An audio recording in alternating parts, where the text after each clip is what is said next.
Hi friends, PSC ബിഗിനേഴ്സിലേക്ക് ഏവർക്കും സ്വാഗതം. ഇന്ന് നമ്മൾ പഠിക്കാൻ പോകുന്നത് മാത്സ് ആണ്. അപ്പോൾ മാത്സിൽ ജോമെട്രിക്കൽ ഷേപ്സ് അല്ലെങ്കിൽ ജാമിതീയ രൂപങ്ങളെക്കുറിച്ചാണ് നമ്മൾ പഠിക്കുന്നത്. എല്ലാ PSC എക്സാമിനും 1 മാർക്കിനെങ്കിലും സാധാരണ ചോദിക്കുന്ന ഒരു വിഷയമാണ് ഈ ജോമെട്രിക്കൽ ഷേപ്സ് എന്ന് പറയുന്നത്.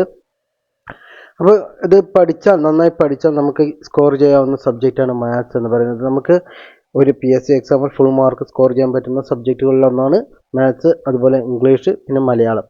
ഈ 3 സബ്ജക്റ്റുകൾ നമ്മൾ എന്തായാലും ഫുള്ളായിട്ട് മാർക്ക് സ്കോർ ചെയ്യാൻ ശ്രമിക്കണം.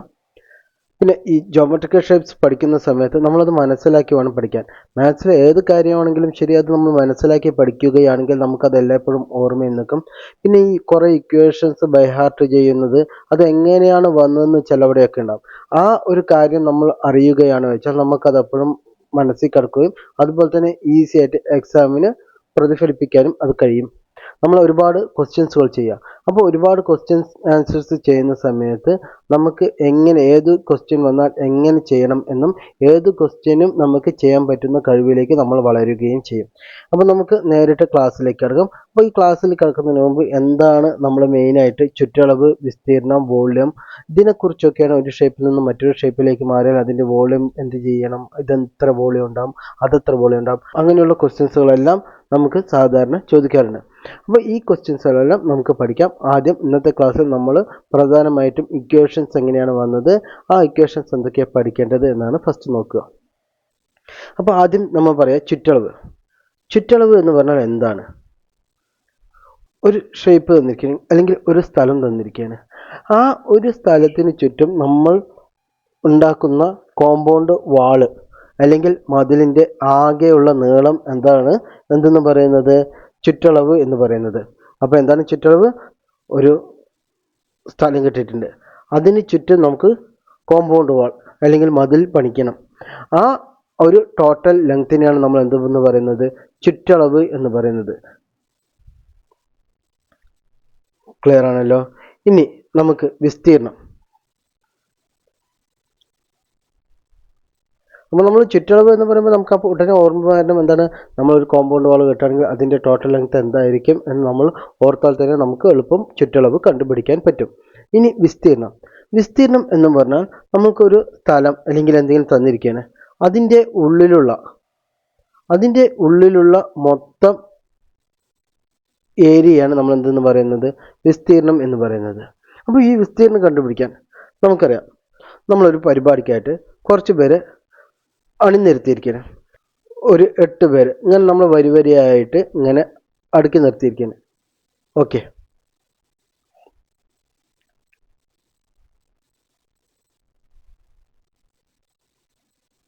അപ്പോൾ ഇങ്ങനെ വരിയായിട്ട് അടുക്കി നിർത്തിയിരിക്കുകയാണ്. അപ്പോൾ ഇതിൽ ടോട്ടൽ എത്ര പേരുണ്ടെന്ന് അറിയാൻ നമ്മൾ എന്താ ചെയ്യുക? നമ്മൾ എന്ത് ചെയ്യും? ഈ കോളത്തിൽ എത്ര ആൾക്കാരുണ്ട് നോക്കും. അപ്പോൾ 1 2 3 4 പേരുണ്ട്. ഇനി ഈ റോയിൽ എത്ര പേരുണ്ട് നോക്കും. അത് എത്രയാണ്? 1 2 3 4 5 6 7 8. ക്ലിയർ ആണല്ലോ? അപ്പോൾ ഇവിടെ 8 പേരുണ്ട്, ഇവിടെ 4 പേരുണ്ട്. അപ്പോൾ നമ്മൾ ഇതിൽ മൊത്തം എത്ര പേരുണ്ടാവും? 4 × 8 32 ആൾക്കാരുണ്ടാവും. ക്ലിയർ ആണല്ലോ? നമ്മളിതിന് വേണ്ടിയിട്ട് നമ്മൾ എന്ത് ചെയ്യും? ഓരോരുത്തരെയും എണ്ണേണ്ട ആവശ്യമുണ്ടോ? ഇല്ല. ഈ റോയിൽ എത്ര പേരുണ്ടെന്ന് നോക്കിയാൽ മതി, അതുപോലെ ഈ റോയിൽ എത്ര പേരുണ്ടെന്ന് നോക്കിയാൽ മതി. അപ്പോൾ നമുക്ക് ഇതിലുള്ള മൊത്തം ആൾക്കാരിനെ കിട്ടും. ഇതാണ് ബേസിക് ആയിട്ടുള്ള കൺസെപ്റ്റ്. നമ്മളിത് ചതുരത്തിലൊക്കെ എടുക്കുമ്പോൾ ഈ ഒരു കൺസെപ്റ്റ് മനസ്സിലാവും. ഇത്രയേ ഉള്ളൂ നമ്മൾ വിസ്തീർണത്തിൽ ചെയ്യുന്നത്. ഇനി ഈ വിസ്തീർണം എന്ന് പറയുന്നത് നമുക്ക് 2D മെഷർ ഷേപ്പ് മുതലുള്ളതിനെല്ലാം എന്തുണ്ട്? വിസ്തീർണമുണ്ട്. അപ്പോൾ ചുറ്റളവ് കണ്ടുപിടിക്കുമ്പോൾ എന്താണ്? വെറും ലെങ്ത് മാത്രമാണ് കണക്കൂട്ടുക. അപ്പോൾ അതിൻ്റെ യൂണിറ്റ് വരിക മീറ്ററിൽ വരാം, ചെറിയ യൂണിറ്റ് ആണെന്ന് വെച്ചാൽ സെൻറ്റിമീറ്ററിൽ വരാം, കുറച്ചും കൂടി വലിയ മീറ്റർ ആണെന്ന് വെച്ചാൽ കിലോമീറ്ററിൽ വരാം. ഇനി വിസ്തീർണമാണെങ്കിലോ? വിസ്തീർണമാണെന്ന് വെച്ചാൽ 2 ലെങ്ത്തുകളെയാണ് നമ്മൾ ഗുണിക്കുന്നത്. അപ്പോൾ സ്ക്വയർ മീറ്റർ അല്ലെങ്കിൽ metre square, centimetre square, kilometre square, അങ്ങനെ വരും. മലയാളത്തിൽ പറയുമ്പോൾ ചതുരശ്ര മീറ്റർ, ചതുരശ്ര സെൻറ്റിമീറ്റർ, ചതുരശ്ര കിലോമീറ്റർ എന്ന് പറയും. ഇനി അടുത്തതാണ് വോളിയം അല്ലെങ്കിൽ വ്യാപ്തം. വ്യാപ്തം എന്ന് പറയുമ്പോൾ തന്നെ നമ്മൾ ആലോചിക്കേണ്ടത്, നമുക്കൊരു ഷേപ്പോ അല്ലെങ്കിൽ ഒരു സാധനം തന്നിരിക്കുകയാണ്, അതിൽ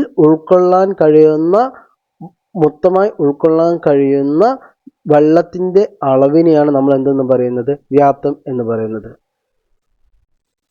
സപ്പോസ് നമുക്കൊരു ഗ്ലാസ് തന്നു.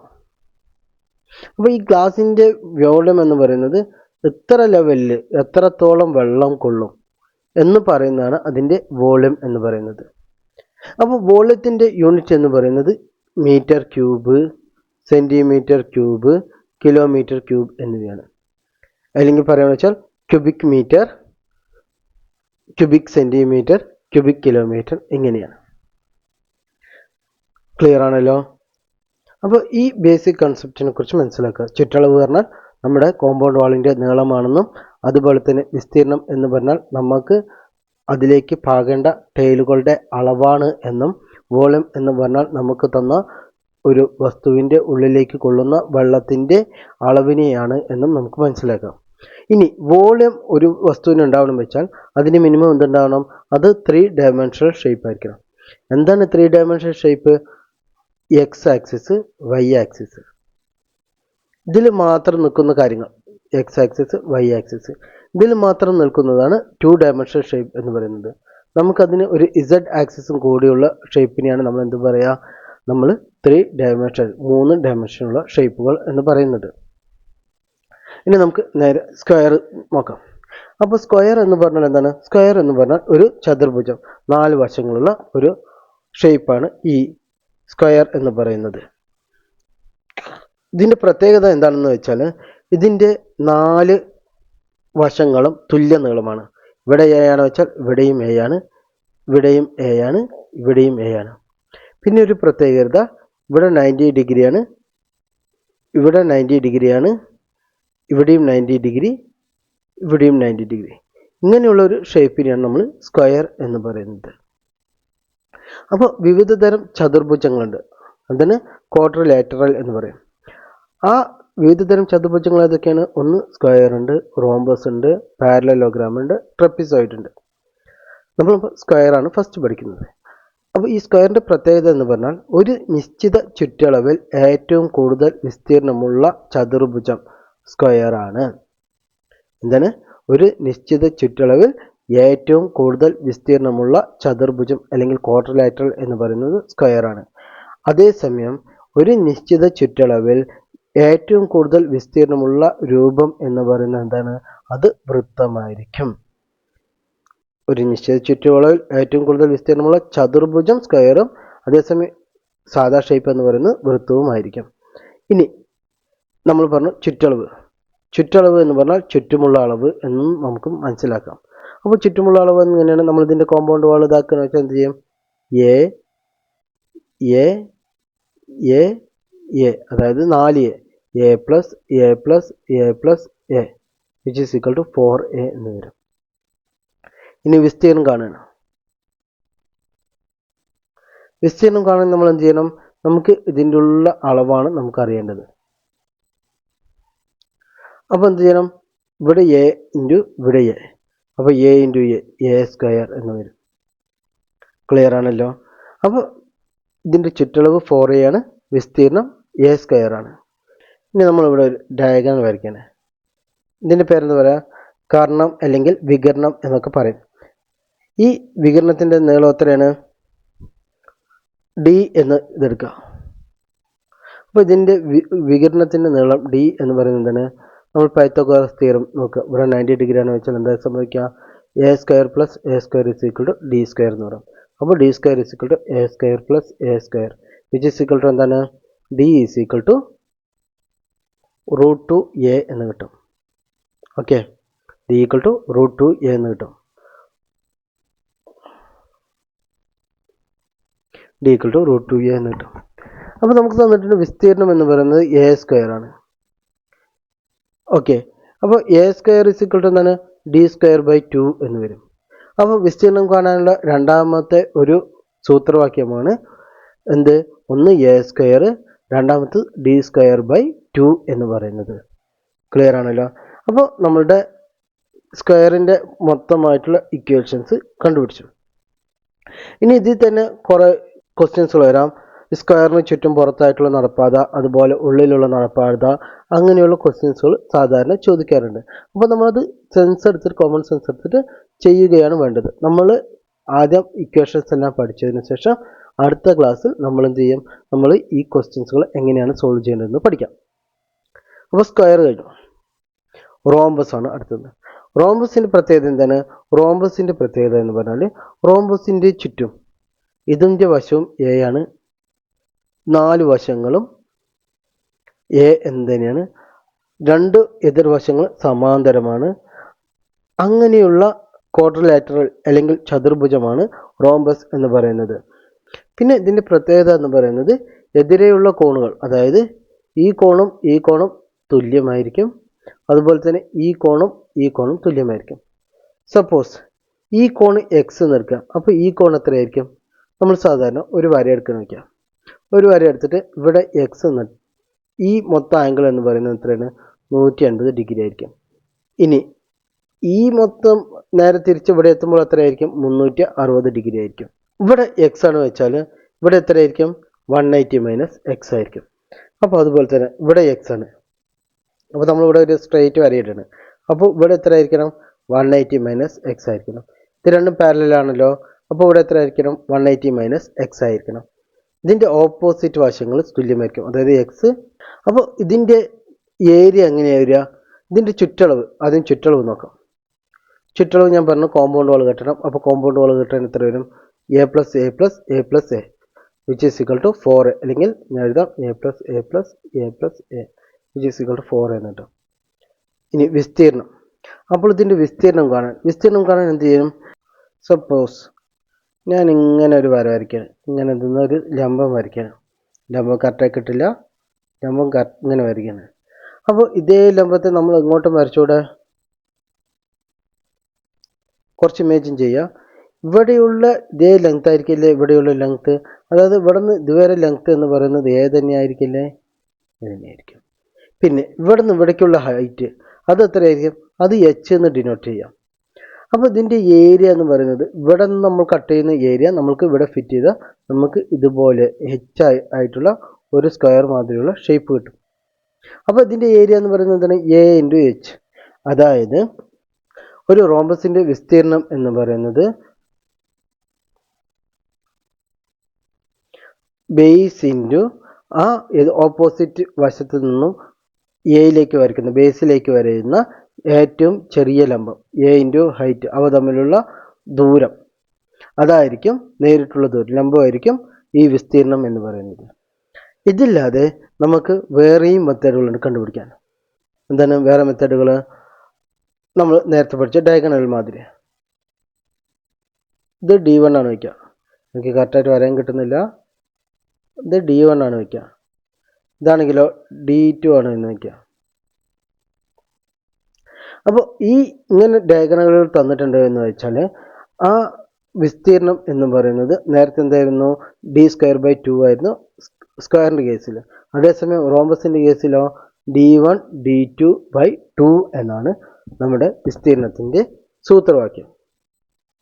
ഇനി നമുക്ക് ഡയഗണലുകൾ തന്നിട്ട് ഒരു വശത്തിൻ്റെ നീളം എത്രയാണെന്ന് കണ്ടുപിടിക്കാനുള്ള സൂത്രവാക്യം എന്താണ്? അത് A is equal to √12 √D1² plus D2² എന്നാണ്. ഓക്കെ, ഇത് നിങ്ങൾ കാണാണ്ട് പഠിക്കുക. അപ്പോൾ ഇതെങ്ങനെ വന്നു എന്ന് ചോദിക്കുകയാണെങ്കിൽ നമുക്ക് കണ്ടുപിടിച്ച് തരാം. ഇവിടെ 90 ഡിഗ്രിയാണ്, ഇവിടെ നമ്മൾ 90 ഡിഗ്രിയാണ്. ഇത് എത്രയായി വരിക? ഇത് വന്നിട്ട് D1/2 ആയിരിക്കും, ഇത് വന്നിട്ട് D2/2 ആയിരിക്കും. അപ്പോൾ പൈത്തഗോറസ് തിയറം അനുസരിച്ച് എന്താണ്? A² is equal to D1/2 whole square plus D2/2 whole square എന്ന് വരും.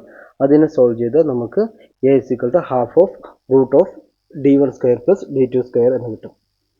ഇനി നമുക്ക് ഓർക്കേണ്ട ഒരു കാര്യം, എല്ലാ സ്ക്വയറുകളും റോംബസ് ആണ്. റോംബസിൻ്റെ പ്രത്യേകത എന്താണ്? 4 വശം തുല്യമായിരിക്കും. അതുകൊണ്ട് തന്നെ സ്ക്വയറിൽ എന്താണ്? 4 വശവും തുല്യമാണ്. അതുപോലെ തന്നെ എതിർവശങ്ങൾ പാരലായിരിക്കണം. അതുപോലെ ഓപ്പോസിറ്റ് വശങ്ങൾക്കെല്ലാം ഓപ്പോസിറ്റ് കോണുകൾ തുല്യമായിരിക്കണം. സ്ക്വയറിൻ്റെ കേസിൽ അതെല്ലാം ആവുന്നുണ്ടല്ലോ. അപ്പോൾ എല്ലാ സ്ക്വയറുകളും റോംബസ് ആണ്. പക്ഷേ എല്ലാ റോംബസുകളും സ്ക്വയർ ആവേണ്ടോ? ഇല്ല, ഒരിക്കലും ആവില്ല. അപ്പോൾ എല്ലാ സ്ക്വയറുകളും റോംബസ് ആണ്, പക്ഷേ എല്ലാ റോംബസും സ്ക്വയറുകളല്ല. എന്തുകൊണ്ട് എല്ലാ റോംബസും സ്ക്വയർ ആകുന്നില്ല? സ്ക്വയർ ആകണമെന്ന് വെച്ചാൽ എല്ലാ ആംഗിളും 90 ഡിഗ്രി ആണ്. പക്ഷേ റോംബസിന് ആ ഒരു കണ്ടീഷൻ ഉണ്ടോ? ഇല്ല.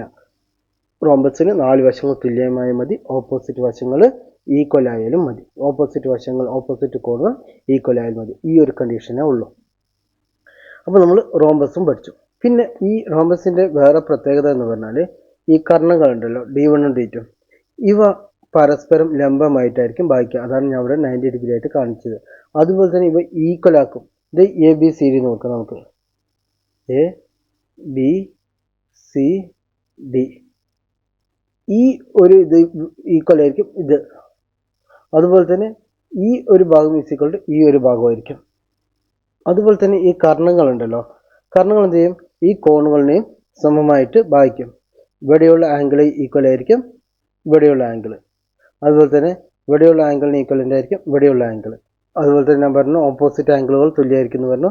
അപ്പോൾ ഇവിടെയുള്ള ആംഗിൾ ഈസ് ഈക്വൽ ടു ഇവിടെയുള്ള ആംഗിൾ.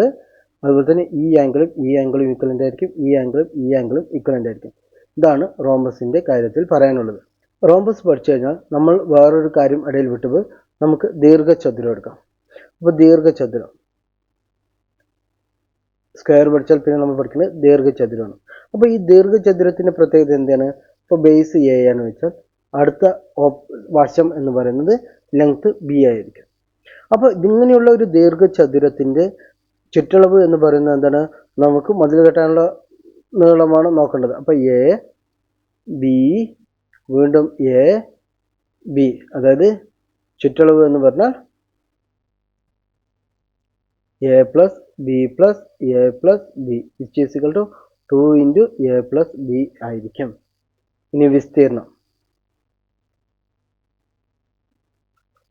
എങ്ങനെ കാണുക? ഞാൻ പറഞ്ഞിരുന്നു എ ഇൻറ്റു ബി ചെയ്താൽ നമുക്ക് വിസ്തീർണം കിട്ടും. അപ്പോൾ വിസ്തീർണം ഈസ് ഈക്വൽ ടു എന്താണ്? A into B. ക്ലിയർ ആവുണ്ടല്ലോ. ഇതെന്താണ്? ഡയഗണലുകൾ എന്താണ്? ഡയഗണലുകൾ ഡി തന്നെയായിരിക്കും. അപ്പോൾ അതിൻ്റെ വിസ്തീർണം എങ്ങനെ കണ്ടുപിടിക്കാം? d²/2 എന്ന് മതി. അപ്പോൾ നമുക്ക് എന്ത് സംഭവിക്കും? അപ്പോൾ നമുക്ക് വിസ്തീർണം കിട്ടും. വിസ്തീർണം d²/2 എന്ന് നമുക്ക് പറയാൻ പറ്റും. ഇതിലെ പ്രത്യേകത എന്താണ്? ഇവിടെയുള്ള ആംഗിളുകളെല്ലാം എന്താണ്? ഇവിടെയുള്ള ആംഗിളുകളെല്ലാം 90 ഡിഗ്രിയാണ്.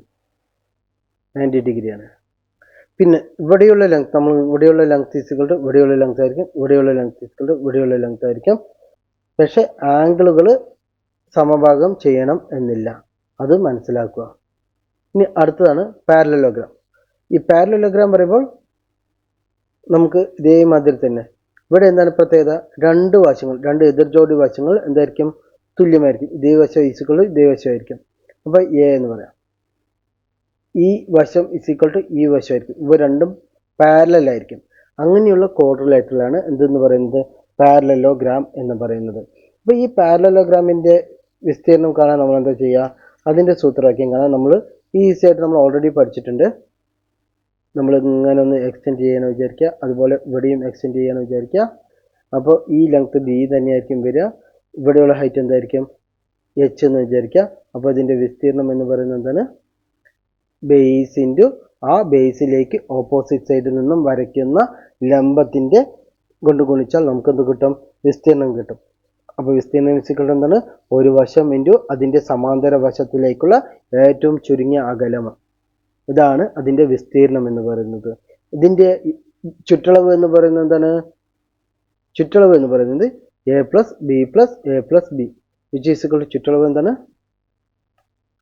2 ഇൻറ്റു എ പ്ലസ് ബി എന്ന് നമുക്ക് മനസ്സിലാക്കാൻ പറ്റും. അപ്പോൾ പാരലലോഗ്രാമിൻ്റെ വിസ്തീർണം എന്ന് പറയുന്നത് ഒരു വശം ഇൻറ്റു ആ ഒരു വശത്തു നിന്നും അതിൻ്റെ സമാന്തര വശത്തേക്കുള്ള ചുരുങ്ങിയ അകലമാണ് എന്തെന്ന് പറയുന്നത്. അത് ഗുണിച്ചാലാണ് നമുക്ക് വിസ്തീർണം കിട്ടുക. ഇതിൽ ഞാൻ പറഞ്ഞു നമ്മൾ എ ബി സി ഡി നടക്കാൻ വയ്ക്കുക. A B C D, A B is equal to C D, A D is equal to B C. പിന്നെ ഇവിടെയുള്ള ഓപ്പോസിറ്റ് ആംഗിൾ എന്തായിരിക്കും? അത് ഈക്വൽ ആയിരിക്കും. ഇവിടെയുള്ള ആംഗിൾ ഈസ് ഈക്വൽ ടു ഇവിടെയുള്ള ആംഗിൾ. ക്ലിയർ ആണല്ലോ. അതുപോലെ തന്നെ ഇങ്ങനെ നമ്മൾ വികരണം വരയ്ക്കാന്ന് വെച്ചാൽ ഇവിടെയുള്ള ലെങ്ത് ഈസ് ഈക്വൽ ടു ഇവിടെയുള്ള ലെങ്ത്, ഇവിടെയുള്ള ലെങ്ത് ഈസ് ഈക്വൽ ടു ഇവിടെയുള്ള ലെങ്ത്. അത് മനസ്സിലാക്കുക. പാരലലോഗ്രാമിൻ്റെ വിസ്തീർണം കാണാനല്ലോ വേറൊരു സൂത്രവാക്യമുണ്ട്. അപ്പോൾ ഇവിടെ നമ്മൾ പറഞ്ഞു ഒരു ബാക്കിയെല്ലാം ആക്കിയിട്ട് ഇവിടെ നമ്മളൊരു കർണം വരയ്ക്കാണ് D1. ഈ കർണത്തിലേക്ക് ഓപ്പോസിറ്റ് കോണിൽ നിന്നും വരയ്ക്കുന്ന ഒരു ഉന്നതി ഉണ്ടല്ലോ, ആ ഒരു ലംബം അത് P1 ആണെന്ന് വിചാരിക്കുക. ഈ D1 ഇൻറ്റു P1 അതെന്താണ്? അത് വിസ്തീർണമായിരിക്കും. അപ്പോൾ വിസ്തീർണം ഇസിക്വൽ ടു കർണം ഇൻറ്റു ശീർഷകോണിൽ നിന്നും അതിലേക്ക് വരുന്ന ലംബം. എന്താണ്? കർണം ഇൻറ്റു ശീർഷകോണിൽ നിന്നും ആ കർണത്തിലേക്ക് വരയ്ക്കുന്ന ലംബത്തെ കൊണ്ട് ഗുണിച്ചാൽ നമുക്ക് എന്ത് കിട്ടും? വിസ്തീർണം കിട്ടും. അപ്പോൾ ഇതിങ്ങനെ മാത്രമല്ല,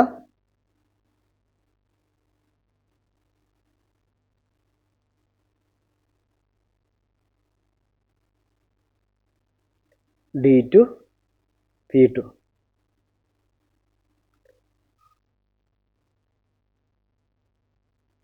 ഇനി വേറൊരു സൂത്രവാക്യമുണ്ട്. അത് ഞാൻ ട്രയാങ്കിൾ പഠിപ്പിച്ചതിന് ശേഷം പാരലലോഗ്രാം പഠിപ്പിക്കുമ്പോൾ പറഞ്ഞുതരാം. എന്തായാലും സൂത്രവാക്യം എഴുതി വയ്ക്കുക.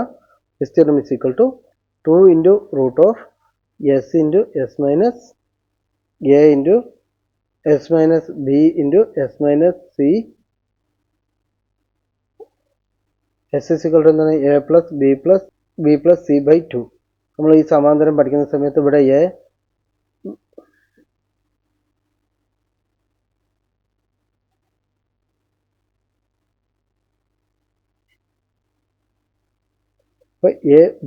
A plus B plus C അതിൻ്റെ മടങ്ങാണ്. ഇത് നമ്മൾ ട്രയാങ്കിൾ പഠിക്കുമ്പോൾ നേരെ ക്ലിയർ ആയിട്ട് മനസ്സിലാകും.